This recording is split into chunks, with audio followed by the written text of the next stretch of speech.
It's Wednesday, September 24th. In the headlines, Companies Office of Jamaica announces major reforms to improve service delivery and efficiency. In business news, executives reshuffle stock portfolios. Regionally, Trinidad and Tobago launches a climate-smart farming project. And in sports, Trinidad and Tobago's government rewards sporting heroes for global achievements. This is the news on PBC Jamaica. I'm Simone Absalom Gale.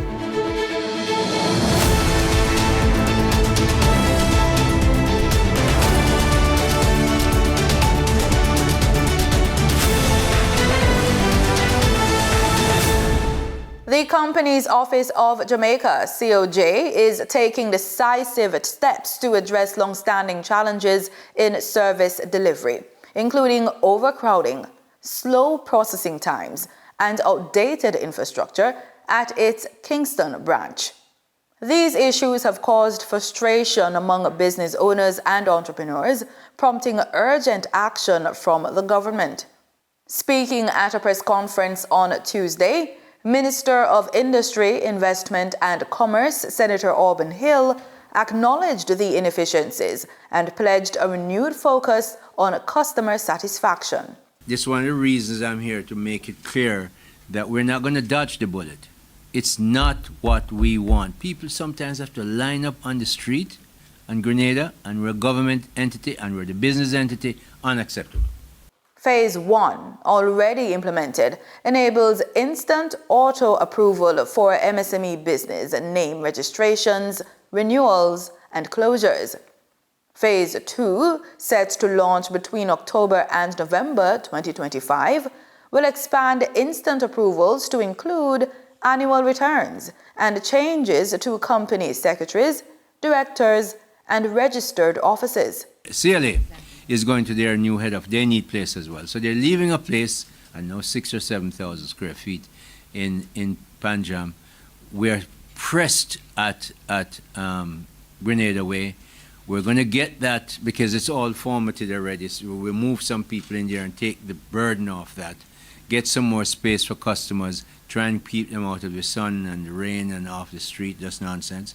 Minister Hill says these reforms are not just about convenience. They are about strengthening Jamaica's position as a competitive modern hub for business and investment. There's a new travel option coming for commuters traveling between Kingston and Montego Bay. The Jamaica Urban Transit Company is rolling out a premium rural express service. Beginning October 1, the JUTC will introduce the 620 Express route, running from Halfway Tree to Montego Bay and back.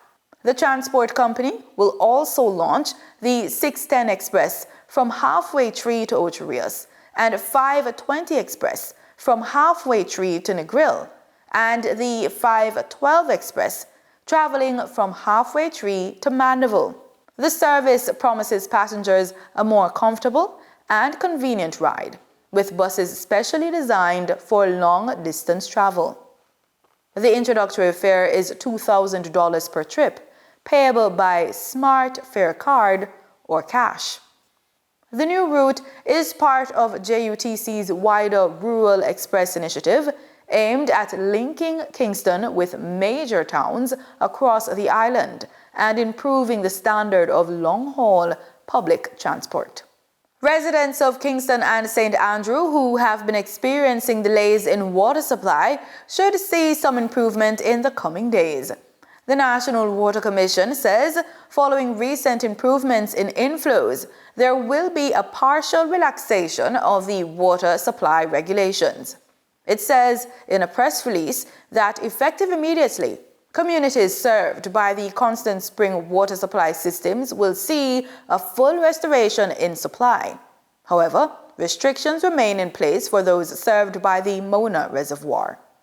Areas to benefit include sections of Dwenny Park, Patrick City, Pembroke Hall, Queensberry, Hughenden, Mollines Road, Perkins Boulevard, Meadowbrook areas, Red Hills Road, Mannings Hill Road, Dunrobin Avenue, Constant Spring Road, Shortwood Road, Eastwood Park Road, Cassia Park, Waltham Park Road, Chisholm Avenue, Halfway Tree, Hagley Park Road, Richmond Park, Coburn Gardens, and sections of Crossroads.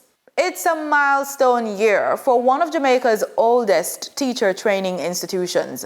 Shortwood Teachers College is celebrating 140 years with a renewed focus on strengthening education for the next generation. Danita Rodney has the details. Inside the Marjorie Myers Hall at Shortwood Teachers College, the institution officially launched its 140th anniversary celebrations. The college, founded in 1885 as Jamaica's Women's College and co-educational since 2001, says it is looking to the future while honoring its past. Currently, we are called upon to contemplate this global future of education, with all its challenges, which I believe brings greater opportunities for unparalleled success. Shortwood's strategic response is that we're growing our college to meet the needs of our world by carefully curating all of our programs. Yes, but also advancing what may be termed the important frontiers of early childhood education, special needs education, and mathematics education. 3 pillars that we believe will ultimately determine the quality and equity of education for generations to come. Principal Nadine Malloy described the anniversary theme as a reset for teacher training, aligning the institution's vision with national education priorities. Our strategic aim is to reset the standard for education professionals to the highest ilk. We will be known for educators who embody both the mastery of their craft and a gentle, compassionate approach to the children entrusted in their care. Education Minister Dr. Dana Morris-Dixon said the government is backing that mission with scholarships and training programs to strengthen inclusion. Because in the ministry and the government in general, we have committed to providing full scholarships for special educators, recognizing the urgent need to build capacity in special education and inclusion. Every single teacher is on track to become a teacher of a special needs child. That's the reality. The number of special needs children is rising in Jamaica and around the world, and it will continue to do so. Every child, no matter their abilities or disabilities, deserves a teacher who is trained and ready to help them to thrive. Shortwood Teachers College officially marks its 140th anniversary on September 28th with a year of celebrations planned. Reporting for the news on PBCJ, I am Danita Rodney.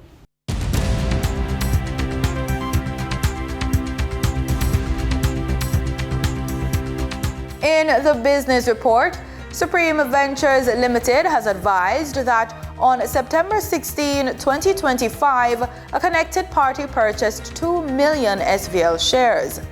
JMMB Group Limited has advised of the purchase of 156,615 shares on September 16, 2025, under the company's share buyback program.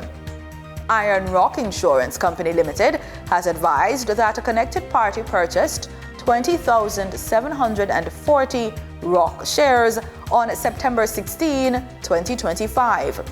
Honeybun 1982 Limited has advised that during the period August 27, 2025 to September 16, 2025, a director purchased a total of 27,860 Honeybun shares.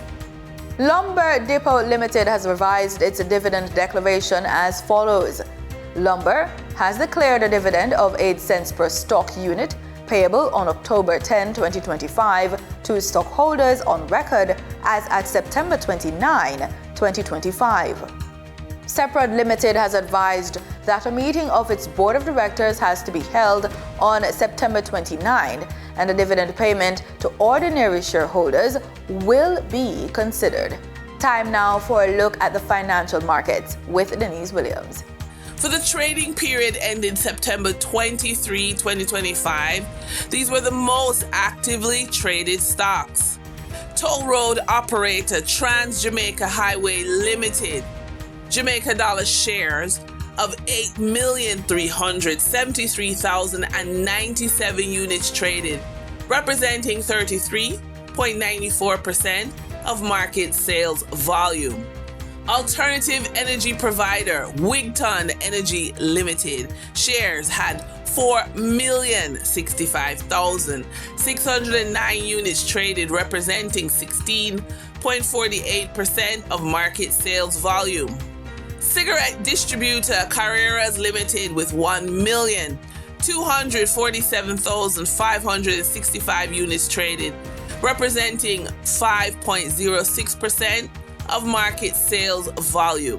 We now shift our focus to the Forex market rates set by the Bank of Jamaica. On September 23, 2025, the Bank of Jamaica reported US $37.76 million purchased and US $48.47 million sold by Forex traders.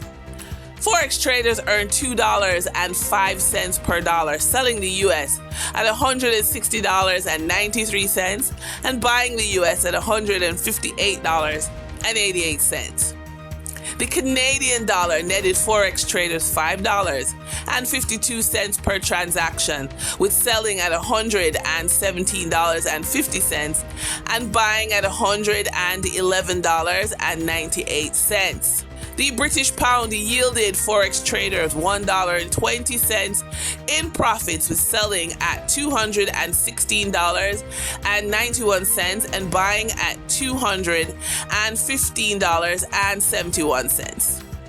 For the credit report tip of the day, limited resources doesn't mean limited success. If you move with strategy, credit can be the lever that lifts you into wealth, but it only works if you take action. Here's what to do. Build a wall of protection. Separate personal and business credit so your ventures can access capital without draining your household. Then negotiate like a pro. Use your credit score to shop, compare, and lock in the best terms from lenders. Then put credit to work. Direct it into assets that pay you back. Rental property, small businesses, dividend stocks. Free up cash flow.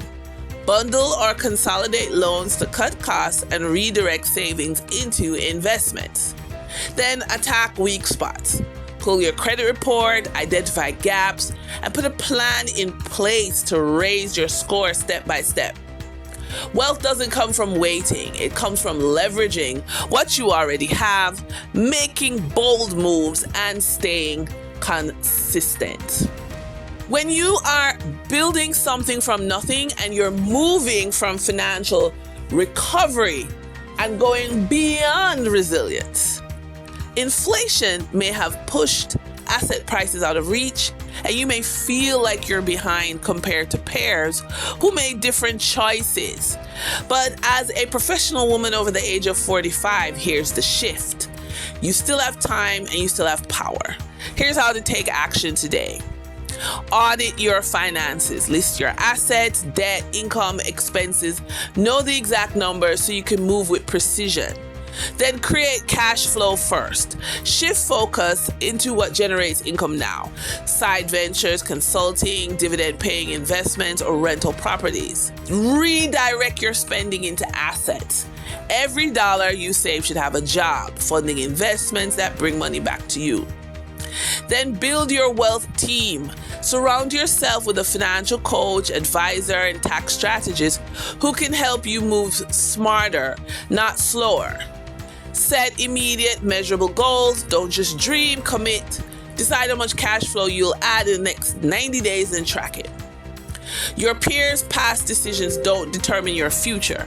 What matters is the action you take right now.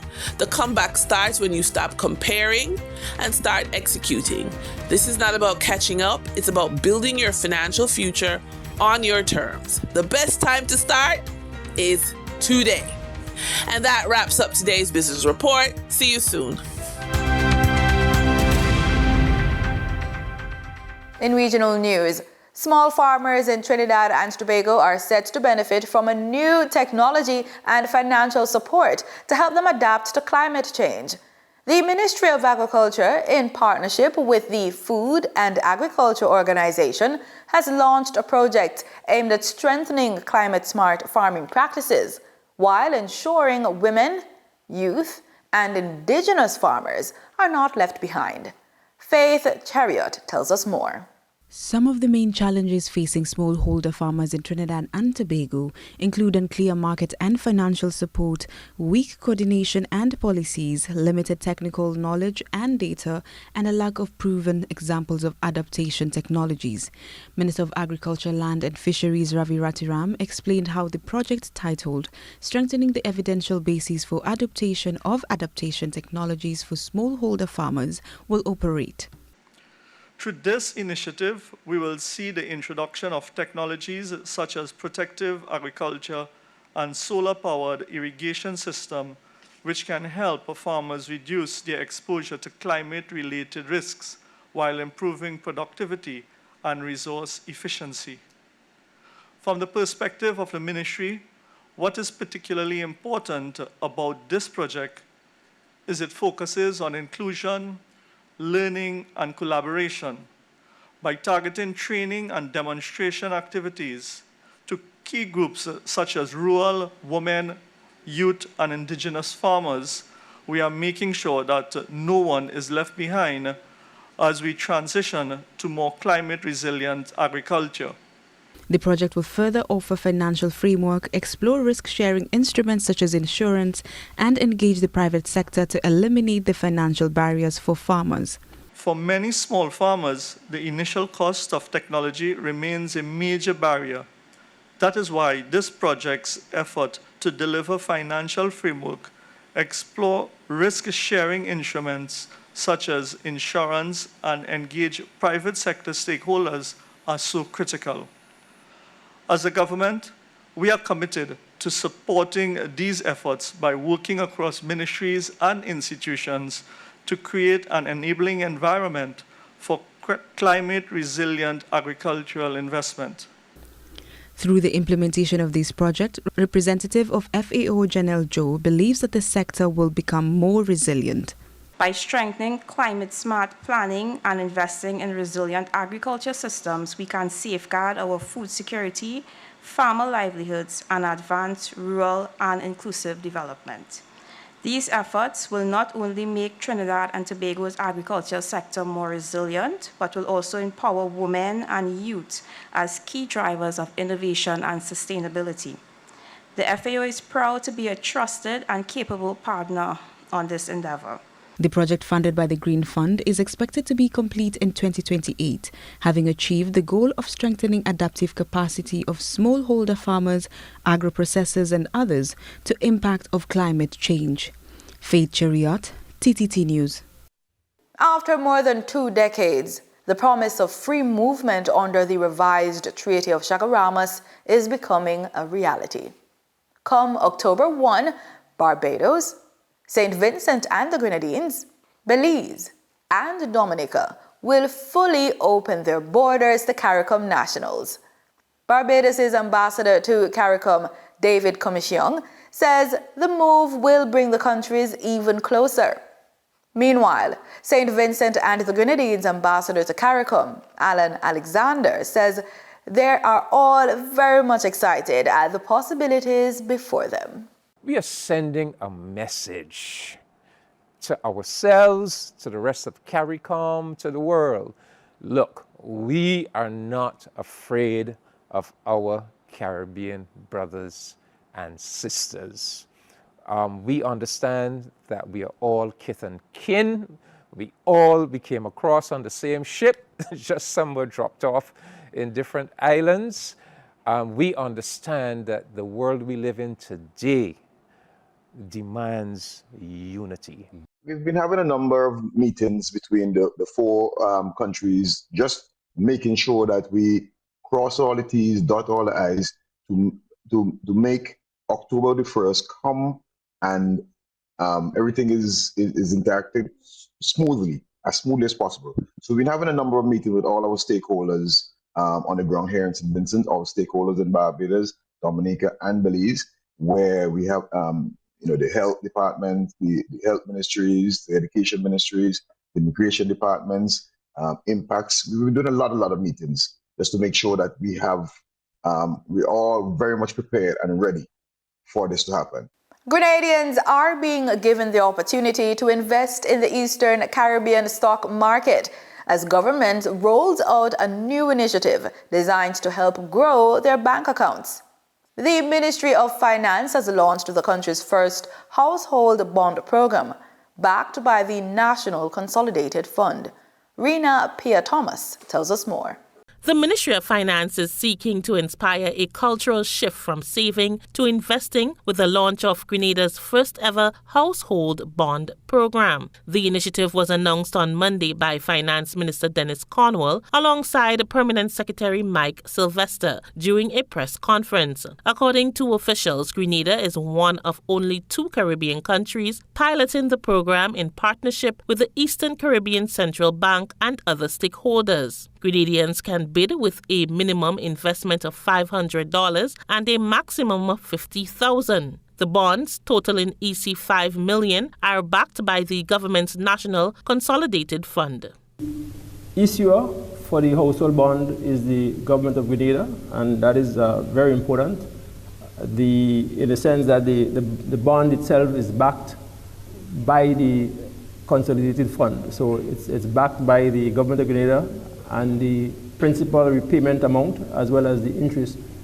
Interested individuals are encouraged to register early through the Ministry of Finance's website, as allocation will be on a first-come, first-served basis. The bonds will offer a fixed annual interest rate of 4.25%, payable in May and November over a 2-year period. Bidding officially opens on October 31st and closes on November 21st. This is a period where persons will begin to bid for the bond. And again, it's a first come, first served basis. So if the amount is actually reached and you bid, then you have a chance that you will not get through, right? And so it's important that you basically try to bid as early as possible. And that period opens up on the 31st of October, and it will extend to the 21st of November. So that is the subscription period within which you have to, or you're required to engage a broker to place a bid for a portion of the $5 million. In terms of the brokers, investors will be able to choose from up to 6 brokers, including the Grenada Cooperative Bank. P.S. Sylvester noted that finer details, such as broker fees, are being finalized and will be available ahead of the official launch. There are basically around 6 brokers operating in the sub-region. Our own Grenada Cooperative Bank is our local broker here. So if that's an option for you, then you can use that option. You have the St. Kitts Nevis Anguilla National Bank. That's another option. You have the Bank of Nevis Limited. That's another option. You have the Bank of St. Vincent and the Grenadines as another option. The Bank of St. Lucia, another option, and the First Citizen Investment Services as another broker within the region operating out of St. Lucia that you can also use as your broker. So the program is being mirrored by St. Kitts and Nevis, with both countries' household bonds to be listed on the Eastern Caribbean Securities Exchange. Officials stress that the initiative is not about government raising revenue, but about creating opportunities for ordinary Grenadians to participate in the stock market and build wealth through investment. Rena Pia-Thomas, GBN News. In sports, Trinidad and Tobago gold medalist Kishore Walcott will receive $500,000 for his feat at the recent World Athletics Championships at the Japan National Stadium in Tokyo. Trinidad and Tobago gold medalist Kishore Walcott will receive $500,000 for his feat at the recent World Athletics Championships at the Japan National Stadium in Tokyo. Prime Minister Kamala Persad-Bissessar made the announcement at the Diplomatic Center on Tuesday, where she hosted Walcott, 400-meter silver medalist Jareem Richards, and CPL T20 champions Trinbago Knight Riders. So for Kishore, we will be giving to Kishore for that gold, in accordance with the Cabinet policy, $500,000.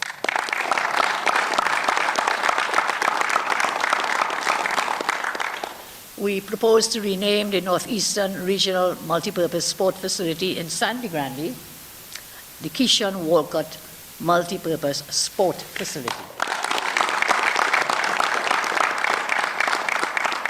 In addition, Kishore, we think you will serve very well as a sport ambassador for Trinidad and Tobago, so we plan to give you that honor. And for copping the silver medal in the 400-meter event at the recent World Athletics Championships, Jareem Richards will receive $250,000. The Prime Minister said Cabinet is discussing other rewards for the track star. CPL T20 champions, the Trinbago Knight Riders, will also be honored, but on Republic Day. So how do we honor you? Cabinet discussions earlier today, many things came forward. And so to honor you as a team, we have proposed that you be given the Shakonia Gold Medal of Trinidad and Tobago tomorrow at our Republic Day award ceremony. And that's it for the news on PBCJ. Remember, we are the People's Station.